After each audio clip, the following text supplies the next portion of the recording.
ভাবুন তো, আজ রাতেই যদি চাঁদ পৃথিবীর অনেক কাছে চলে আসে তাহলে কি হবে? প্রথমে সমুদ্রের জোয়ার ভাটা ভয়ঙ্করভাবে বেড়ে যাবে। বিশাল বিশাল ঢেউ উপকূলীয় শহরগুলোকে গ্রাস করতে পারে। এরপর চাঁদ আকাশে এখনকার তুলনায় কয়েক গুণ বড় দেখাবে। মনে হবে যেন বিশাল এক গোলক পৃথিবীর উপর ঝুলে আছে। কিন্তু আসল বিপদ লুকিয়ে আছে মহাকর্ষে। চাঁদের আকর্ষণ শক্তি বেড়ে গেলে পৃথিবীর ভূত্বকে চাপ পড়বে। বাড়তে পারে ভূমিকম্প ও আগ্নেয়গিরির অগ্ন্যুৎপাত।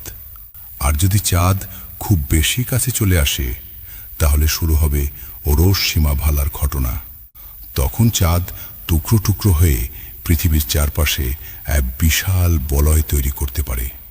সৌভাগ্যবশত বাস্তবে চাঁদ প্রতি বছর পৃথিবী থেকে প্রায় 3.8 সেন্টিমিটার দূরে সরে যাচ্ছে, কাছে আসছে না। আপনি কি আগে এই তথ্য জানতেন?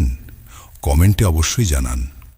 ভিডিওটি ভালো লাগলে লাইক করুন, বন্ধুদের সাথে শেয়ার করুন এবং এমন আরও বিজ্ঞান রহস্য ও ভয়ঙ্কর তথ্য জানতে এখনই চ্যানেলটি সাবস্ক্রাইব করুন।